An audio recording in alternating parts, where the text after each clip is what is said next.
Hi, everybody.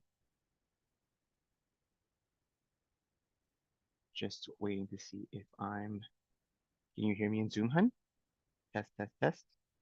Okay, so I'm live on Instagram and live on Facebook, on YouTube.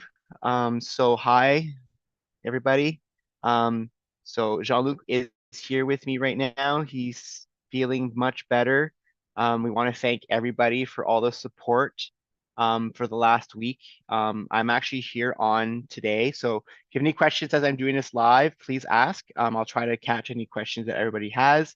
I'm actually going to explain to everybody today what happened to us. Um, we went through something that was kind of crazy this week. Um, so on March 18th, Jean-Luc went in to get a tonsillectomy. So first questions that we get asked a lot is why is Jean-Luc getting a tonsillectomy? So to go back in 2019 or 2020, right before the pandemic it was starting, Jean-Luc got a throat infection in his tonsil, and it got so bad that it started to expand and get full of pus, essentially. So we had to go to the ER, and it was abscessed. And so we had to go to the ER and actually get it drained. It was gross. It was not a fun experience. He was in a lot of pain at that time, like more pain then than he is right now. So it was really a lot of pain for him. And so at the time, he went to see an ENT specialist, and the ENT said, "You know what? Have you ever had this before?" He said, "No, my first time." And then she said, or he, was it a she or a he? He said, since this doesn't happen often, we'll just leave it the way it is and, keep monitoring it. So 3 years go by. In 2023, when we were in Halifax and we were traveling on the East Coast last year, I don't know if you guys remember, we actually had to go to the hospital when we were there because Jean-Luc got another flare up and his tonsil again got abscessed and he was again had to go to hospital to get it drained and lanced. So they pulled out the liquid that was inside the infection and then cut his tonsil to let the infection clear out. And so that happened. We flew home. And then 2 weeks later, it again filled up again, and he had to go get the procedure again. And so this was the third time where he had an infection in his tonsil that got so bad that they had to drain them because they wouldn't just drain on their own. And so this time when he went to see an ENT, he was told that he had to get them removed. He had to schedule surgery to actually get his tonsils removed. And he was warned at the time that tonsillectomy for adults is hard.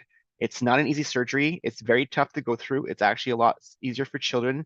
They get through it a lot easier. And we found out yesterday that men tend to have more complications from tonsillectomies than women. So maybe it's because we have an Adam's apple. I don't know. So who knows why it happens, but that's what the doctor told us yesterday in the ER that men, or was it the ER or was it the surgeon the day before? It was your surgeon, Dr. Kim, that said that it tends to be harder on men in terms of recovery.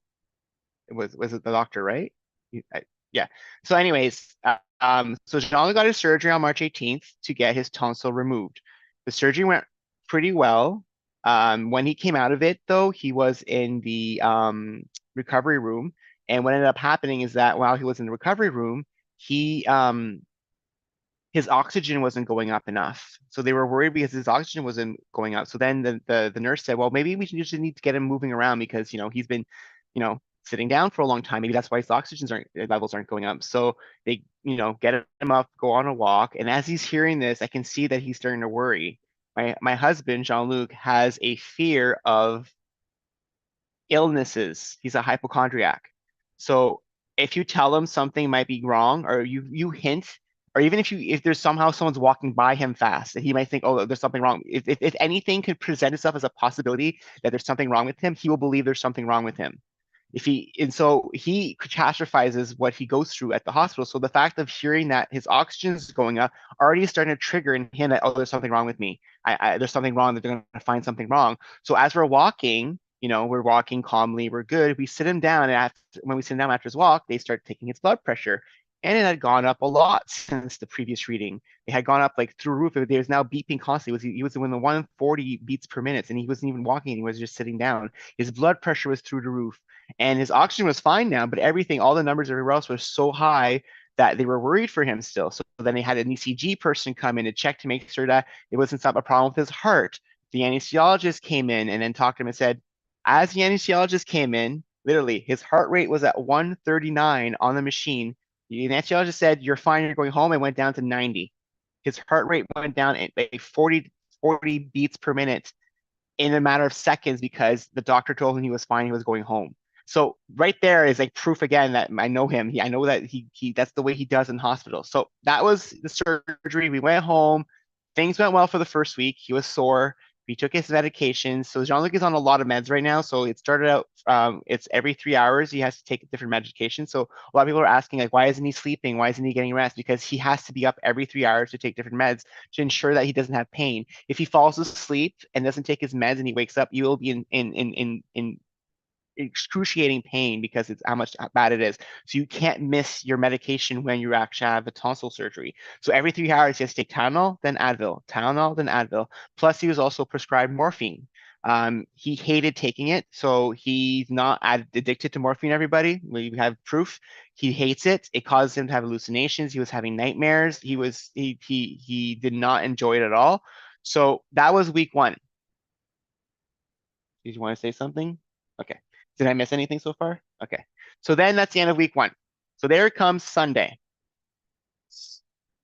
So then on Sunday, we go to sleep at night, and at around 2 a.m., was it 2 a.m.? Okay, so around 2 a.m., Jean-Luc comes and wakes me up and says, I'm bleeding. And I'm like, "You're bleeding?" He's like, "Yeah, like I have a lot of blood." I'm like, "Okay." So I got up and went to the washroom, and the toilet was full of blood. I mean, it was blood everywhere, splattered. It was like it felt like a murder scene. It was really scary. Like, I was trying to be strong because I knew that he was freaking out. I can see in his face that he was freaking out. So I tried to stay strong and not freak out. I just tried to stay calm and say, let's just go to the ER. We'll get this looked at. It'll all be good. We'll get through this. And so we packed up. We didn't pack up that well because it was our first time going to the ER, and so we didn't bring any chargers or anything. We just ran to the hospital. We checked in. They brought us in to see a doctor. The doctor the first day, the hospital right here, Northbrook General Hospital, right by our house, so it was really close to drive to. They checked him. He wasn't bleeding anymore. So they're like, there's no on-call ENT. There's an on-call ENT, but you're not bleeding. So the best thing for you would be to just monitor it. And if it happens again, to come back. So we went home. Um, all day, nothing happened. So we're like, okay, it was just a fluke, just the first time it happens. And so then and another symptom that Jean-Luc has is that he's stuffed up, he's completely stuffed up in his nose. So he can breathe in, but he can't breathe out of his nose right now. So that's been happening since he got his surgery. So he was also worried about that. And he's still worried about that because it's still happening now. So on day two at midnight, at 11 p.m., so 10 p.m., Jean-Luc again started bleeding a lot again. I think this day two was about the same amount as day one. There was a ton of blood that came out again on day two. And so we drove to the ER. We got in. We actually got in pretty quick this time because we went earlier than last time, right? We got in pretty quick. And we saw a doctor within an hour we had been done. And she looked at him, no more bleeding. She said she could see a spot where it probably was cutting, but it was now like, there was a scab there, so it looks like it was good. You know, we're moving on. You just go home. But I think tomorrow you should call your surgeon to see what you should do in terms of what you should do next. So next day, we wake up early in the morning, first thing in the morning, call our surgeon. This is the answering machine we get for our surgeon. And I'm not going to name a name. I'm not naming names, but I'm just giving you what we hear when we call our surgeon. Thank you for calling Dr. So-and-so. This line will only be answered between the hours of 8:30 a.m. and 4 p.m. If you call at any time other than those times, we will not listen to the messages. Also, if you call between the hours of noon and 1, we will not listen to those messages either. So you can only call the on-call surgeon or the surgeon that did the surgery between the hours of her working hours, and you can't call during lunch. You can't leave a message because they won't even read your messages. They'll just leave it there. That's basically so we left a message. About 3 or 4 hours later, we get a call back from her secretary, her an assistant, her admin assistant, And her admin assistant says, "Oh, well, she's not working at this hospital today. I don't have her information. She's working at the clinic in North York, and I don't have the information for that. I don't have the information for that hospital or that clinic. I don't have the phone number, so you'll have to find out yourself." Why wouldn't the surgeon leave a phone number to be reached at when one of their patients actually is bleeding constantly for 4 days in a row? Like, I'm sorry, this is ridiculous. So, okay, we call, we first of all, we start Googling this clinic because we had no clue what it was and we weren't given a number. So we start That what? was that was the original clinic I had seen her at. Okay. So you knew where it was, you just didn't know what the Right. name was or what the number Didn't was. don't didn't have that info anymore. So we couldn't find it. So Jean-Luc literally went downstairs to our doctor's office to ask them for help. They gave him a name. We found a phone number. We called it. We call this doctor's office. The voicemail message that you get when you call this doctor's office says, you will not be able to reach someone directly. Please leave a message with one of the doctors who works at this office. Then it starts naming all the doctors. For Doctor A, go to press 1. For Doctor B, press 2. For Doctor C, press 3. And then hangs up. Our doctor's not listed on that list at all. So we call back the other number, the number we had called originally, and Jean-Luc left a very worded message. And to this day, we still haven't been called back from our surgeon since that message was left on Thursday last week. Thursday, that was Wednesday? Okay, Wednesday last week. Okay, so that's Wednesday. Wednesday night, 4 a.m. or Thursday morning, 4 a.m. That's when we posted to you guys that this was the fourth day in a row that Jean-Luc had been bleeding every day. And that's when things kind of that was the fourth day. Thursday was No, the you fourth day. missed this the second day. After we went to the ER Oh, we tried to go. on the Wednesday night, it bled again, Yeah, and we went back to the ER. yeah. When we went back to the ER that night, as again here at North Yes, York yes, yes. General, Okay, I'll fill in. yeah, Okay, yeah. So when we went to the ER again that night, when we walked in, Jean-Luc went in first. I would always drop him off at the ER door for every ER we went to, and I would go park so that he can get in and start, registering because I know it takes a long time. So he gets in and he sits down with the triage nurse, and the first thing she says to him is, "Why don't you come during the day?" And Jean-Luc's like, "I'm not bleeding during the day. I have no blood during the day. I'm bleeding at night. What am I supposed to do? Just sit here all day and do nothing because I'm not bleeding? And at night, when I start bleeding, you're not going to call a doctor because I'm bleeding at night?" And so after he left that one nurse, we went to the registration desk. He was getting registered and he's like, "I don't think I should stay here." And so we both made the decision to just come home. By that point, his bleeding had stopped again. And so we were like, you know what? It stopped again. They're not going to do anything for us again tonight. We're just going to sit here and they're not going to help us. And so let's just go home. And if it happens again tomorrow night, we will go back to Markham Stouffville Hospital. And that's when everybody came in on the Thursday at 4 a.m. We went to Markham Stouffville Hospital. We were the first in line. There was no one there when we walked in. We were treated, they were really nice to us. They helped us right away. They made it feel like it was actually an urgency here. Whereas what we felt when we were going to Northern General, they was like, "Oh, okay, you're bleeding." We've been told that, bleeding after a tonsillectomy is actually a very serious thing. They need to be actually, um, you know, be looked at. And so why we weren't getting the help at the hospital here, we just still don't know why we weren't getting the help.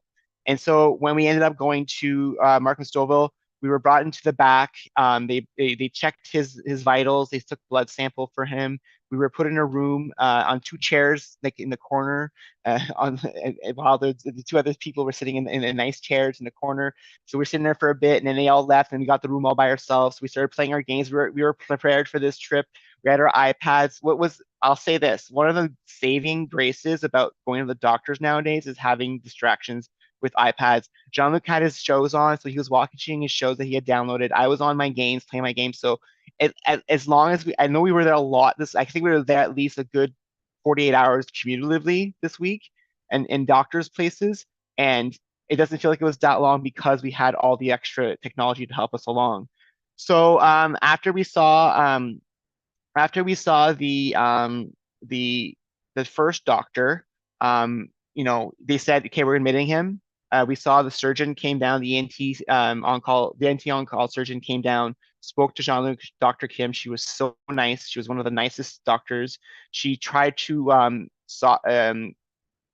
cauterize Jean-Luc's issue with his tonsil on the left. With these sticks that they use, they just put it in your mouth and it burns things. So his lip right now, you want to show them, Jean-Luc? Your lip is all burnt. He has burns on his lip, and he has burns inside his lip as well. Okay. So he has burns from that. So they tried to burn it, and she said, you know what? It's still bleeding. I don't think it's gonna work. We're gonna have to bring you to surgery. So then he was fully admitted to. He was actually gonna stay overnight originally, and so we said, sure, let's get it done. Let's bring it to the OR. So he was, prepped, brought upstairs, prepped. He had almost the same staff that he had the first time he went to surgery. And I'll share your funny story. You want me to share it for you, hun? So when he was going into the surgery room, they were playing music. They were playing country music, and so they asked Jean-Luc, one of the guys in the room, that he had seen for the second time. Like he said, most of the same staff was in the room. It was just not the same surgeon, but the same nurses, same almost the same crew was there. And so when he walked in, he the guy said, "What kind of music do you want?" And Jean-Luc said, "Well, I usually listen to top 40 kind of stuff." And the guy goes, "Top 40 country?" And Jean-Luc goes, "No, I'm gay." And the whole room started laughing because he said that. So, he made it funny for the people that were working on him. So I think maybe they worked extra careful on you because of that. And so after the surgery was done, I actually drove during his surgery to Walmart to pick up a few more things. I've been shopping almost daily all week, which is strange for me because I never do the shopping. It's usually the one. So I'm the one to be going out to buy stuff for us to get what he needs and to make sure that I can get different things to him to try out because he's hungry. Like it's been almost 3 weeks now. He's going on, well, 2 full weeks. He's going his third week now that he's going to start without food. So he's getting hungry. So so surgery went well. The surgeon called me personally after the surgery and said how it went, explained to me that bleeding might occur again.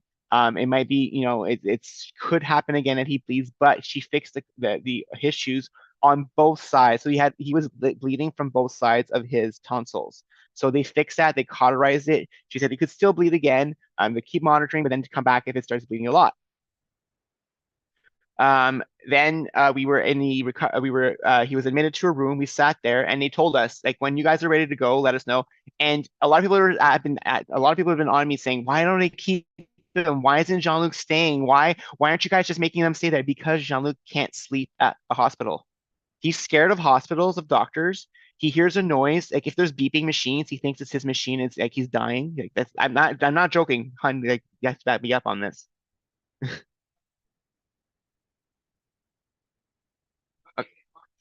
That's what I'm saying. Your machine. I'm talking about your machine, not anybody else's machine.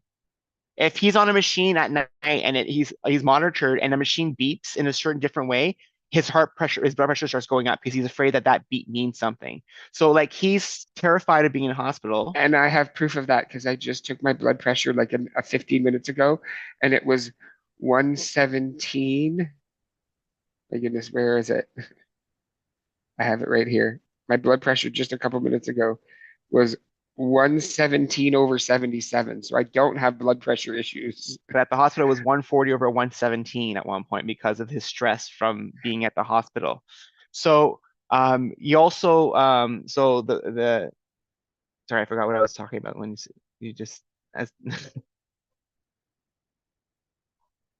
oh yeah, so he was possibly saying, so they had admitted him to stay in the hospital overnight, but Jean-Luc first of all is afraid of hospitals. Any noise wakes him up. So if he's in the hospital and there's somebody that says something in another room or there's a noise in the hallway, he won't sleep.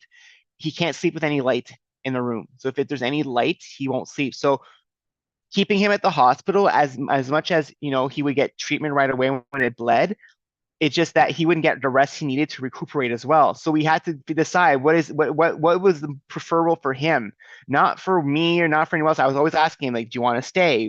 Even yesterday, the nurse literally said, like, I told him, I was like, at one point, I'm like, or not yesterday, the day before, I was telling him, like, the nurse, I think you just have to tell the nurse when you're ready to leave. They'll do it. You'll do it they'll do it for you when it's that time. And he's like, really? I was like, yeah, ask him. And so I asked the nurse to come. He asked the nurse to come in. He's like, can I leave? He's like, yeah, you're the one that decides when you're ready to leave. So he's like, okay, I want to go home. Because again, home, he can sleep in his bed. He's comfortable here. And I think he actually sleeps here, which is what he needs to do while he's recuperating. So yesterday, we woke up, we felt great. We actually cleaned a bit in the condo. We did the cat litters, our usual Friday, you know, tasks that we always do. Jean-Luc was feeling great. We tried to make mac and cheese. He couldn't eat it. It was too, he tried one bite, didn't work. So then he switched to eating different things again, like pudding, Jello, which is what he'd been doing all along. And then yesterday around 2 o'clock, 4 o'clock, I thought it was at 2 the first time. 4 o'clock, he started bleeding a little bit. And what I was noticing is that it was coming out of his nose now more so than his mouth. And he also felt it coming from inside. It was coming from above, from his nose, and not from the back of his throat. That pressure that I was having in my nose, it was like dissipating, and I could feel it dripping, like post-nasal drip. Like you could hear me now, I'm back to being nasally, and I wasn't a couple minutes ago. But I could feel it dripping down, and when I went and spit into my a Kleenex, it was just bright red. It was blood again. So at that point, because the doctor had said bleeding could occur, and as long as it's small, it's okay. But if it starts being a lot or it doesn't stop, then you have to go back to the ER. So we're like, okay, we'll take the doctor's advice. We'll sit down. We'll wait, and we'll see what happens. 6 o'clock rolls around again, more blood, and this time it was about the same amount, but there was a lot in the back of his throat. So I couldn't tell when I was. So what we've been doing with his popsicle sticks that Jean-Luc has been eating, we use them as tongue depressors after to see, so I can actually look inside his throat to see what's going on in there after, to see if it's. So I was looking and I could see blood in the back of his throat, which I didn't see the first time. It's like, hey, hon, I don't know. This is the second time he's bleeding today. I'm starting to worry that if we keep waiting, it might get worse. And so I'm like, let's just go to the hospital. And he did not want to go again. I did not want to go again. Believe me, this was 6 days in a row in a hospital that we'd been to. We did not want to go. But you know what? We didn't want to take a chance that something worse happened. I can't take the chance to lose him. And so I was like willing to not sleep, not eat to make sure he got everything he needed um, throughout this entire time. And so yesterday we got to the hospital around 5:20, right? Wasn't it? Past 6 o'clock. We got to the hospital. It was packed yesterday. We ended up seeing a doctor. Um, the experience with the doctor was a little weird. It wasn't the same as, when we had the first day we were there, different doctor. And then they basically he thought he was a kid, first of all. They Yeah, they didn't check the chart. It was a really weird experience. So, anyways, they ended up looking at him. They looked in his nose because we kept saying about his nose issues he's having. Checked his nose. There was nothing wrong with his nose. He ended up calling the surgeon, the on-call ENT, and asking them for tricks and tips of what he could do to help with the bleeding. And so, basically, what the doctor told us is that bleeding can still happen. Um, and we asked him point blank yesterday, when should we come back to the hospital? And he said, if it bleeds a lot, it doesn't stop for a long period of time. So, and that's what was happening the first 3 times. That's what was happening last week. So we know that, thank God we actually listened last week and went to see the doctors. And so if it happens again, so now, now we're home. We're off for the next 2 days. Today we're off, tomorrow we're off, we're off the day after. We're not doing any work today. But we had a few meetings with people that I ended up talking about because we're planning some things and some trips. So I just had to do that today.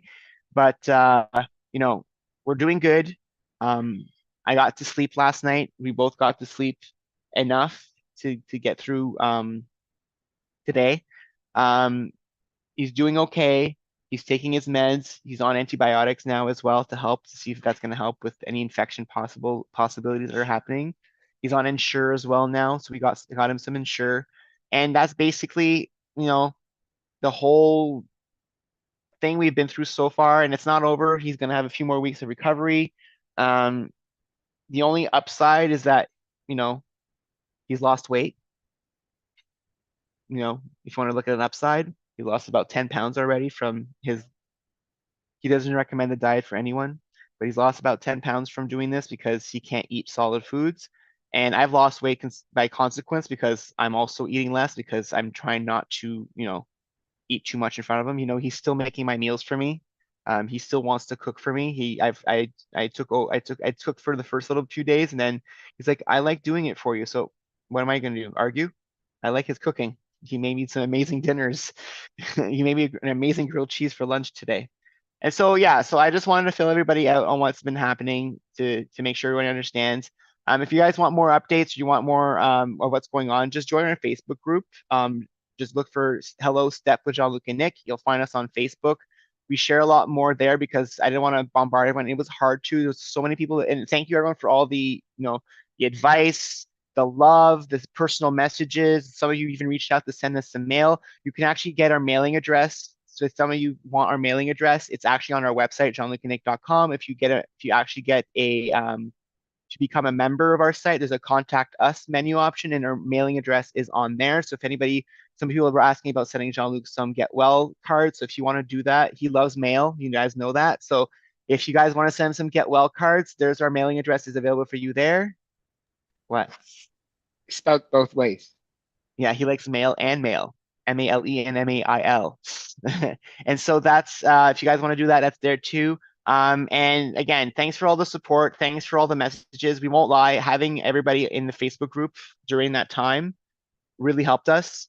I was talking about distractions with iPads and our phones and what having the Facebook group and the community behind us the whole time and posting and having you guys comment and talk to me and try to help me out. I had a lot of nurses and doctors and different people who worked at the hospitals reach out to me with different tips and tricks, or patients of people who had their tonsils removed before. So it was just great having everybody help us out this week. And Jean-Luc, you want to end it off? I do. There is one thing. I know there's a lot of people that have been posting that they've also have tonsillectomy scheduled and things like that. Don't take my experience to be the only type of experience that's going to happen. Okay. Mine is a very unique case. This does not mean it's going to happen to everybody. Again, bleeding is a very rare thing for adults. It happens, but it doesn't happen all the time. Mm-hmm. Again, if you are a female, it's even less likely for it to happen, right? So just be smart. I will be honest. I struggled when it's been hard. It's been mentally challenging thinking, why did I bother doing it? I could have just kept getting it drained whenever I had infections and dealt with it that way. But in the long term, would that have been the best solution? Probably not. And so think of long-term solutions for yourselves. Think of the long term of it all. As much as and I want to say one thing. I haven't been in as much pain as people think I am. My face has been distraught with just exhaustion, frustration, fear. The pain is there, but it's not excruciating pain. I'm like, it's like He's also on pain meds. true. But everything else, the stress of not eating, the stress of just having to go into hospitals all the time and seeing doctors all the time and getting my numbers checked all the time, that's what was making me panic and freak out. So, but I do appreciate all of your love, your affection, your kindness, your words. If it wasn't for this community, I don't know where I would be right now. And this one right there, this one right there, I couldn't do it without him. I could not do it without him. I love you, honey. I love you too, honey. Yeah, it was a tough week. And mental health is part of all of this. It was a very tough mental health week for both of us. Um, you know, Jean-Luc often has to go through things with me because of my mental health issues, and this week I understand what he feels like when he's going through this kind of when I'm going through my mental health issues and he has to help me get through it. I get it now because well, I don't get it exactly because he has to do it more often than me. But I get, being the person who has to be together and keep it together and not show that you're freaking out inside and keeping strong for the person you love because you know that if you freak out, they're going to freak out even more and that's not going to help the situation. So the entire week. I really tried hard to not get mad, not show I was annoyed, even though it was really hard one night because I was so tired and I get so bitchy when I'm tired and I was trying not to be mean, but I know I was. And so it was really hard to get through this week. Um, but I know that he would do the same for me, and I did it for him. And like I said, having everybody around, and not just that, like, and I'll say it, there's about 250 of you who joined our Facebook group this weekend. There's about 250 people of you who cared enough to come to our group, to come talk to us, and to share, to say that you care. It's been really tough on us these last few years. We've been struggling a lot, Jean-Luc and I. It's been tough on us. We've gone through a lot of crap, and um, to see the care for you guys, that all of you that we've met throughout different things. We had people that saw us from when we were in Weight Watchers that came to the group. We also had people that we saw at Rustic Mama, people we went on vacations with, just different, our friends, family, that all these people that came to the group just to support us this weekend. It really touched us. So I just want to thank everybody. Okay. So on that note, I didn't want to cry. I was hoping not to, but I knew I would possibly at some point because this has been a very emotional week. I feel relief right now, and I won't lie.